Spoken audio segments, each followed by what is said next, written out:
When I first thought of church, I thought of Christians who I did not like.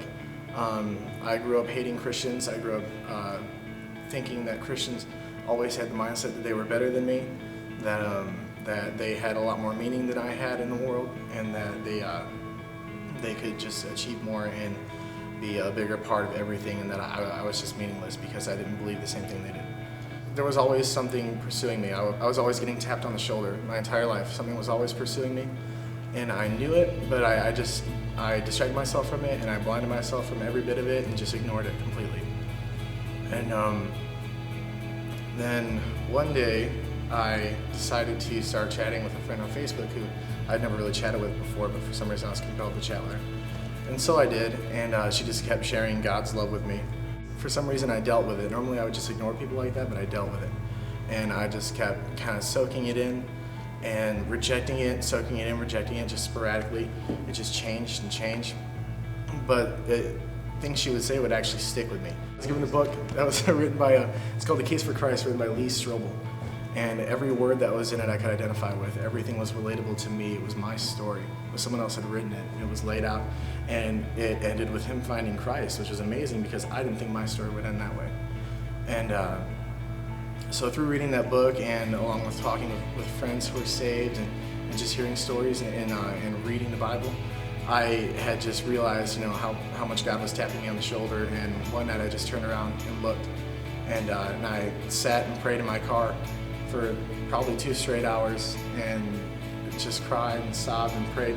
It was after that, that I finally, things turned around, but I had the path, I just wasn't stepping forward in it.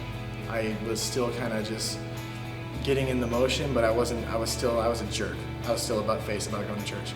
I got invited probably 300 or 400 times a week, and I did not go at all because I was still being told what to do and I didn't want to hear it. One day, after just being annoyed, yappy, high-pitched voice girls yelling in my ears all, go to church! I finally gave into it just to keep them quiet, and I came one day to Elevate Church. And as I walked in the doors, I could hear the music already, which was just foreign to me in churches because I'd never been in a church that even had a PA or drum set, and I could hear them all the way outside of the church. I'm sure the neighbors were angry. And I stepped in closer and closer to the sanctuary where I thought it might have been. I couldn't tell clearly where it was because I wasn't reading, obviously. But I finally got to the doors, opened the double doors, and walked into the sanctuary, and I saw a rock band on stage. I saw people up and worshiping, and I saw just this ridiculous radiant passion flowing from everybody that was inside that building.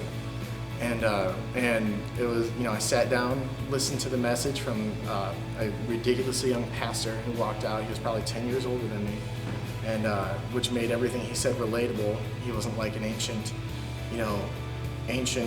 tree man who walked out and told me that I was wrong and made me feel like everything I did was never going to be good enough.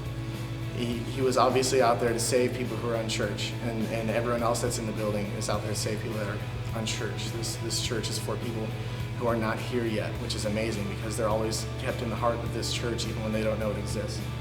And I knew after that service that day that I wanted to be a part of it, and I just kept coming back. I couldn't live without coming back. You have friends that are like the old man, like butt-faced friends who won't come. I would encourage you to annoy them with your squeaky, high-pitched voices because it will work and it will bring them, but do it with love and don't do it maliciously. But do it with love in your heart and with God in your heart, and just show them what God can do in your life, because He can change their lives like He has changed mine. I would like to thank you and everyone else who is a part of Elevate Church for thinking about me before I even knew Elevate Church was here.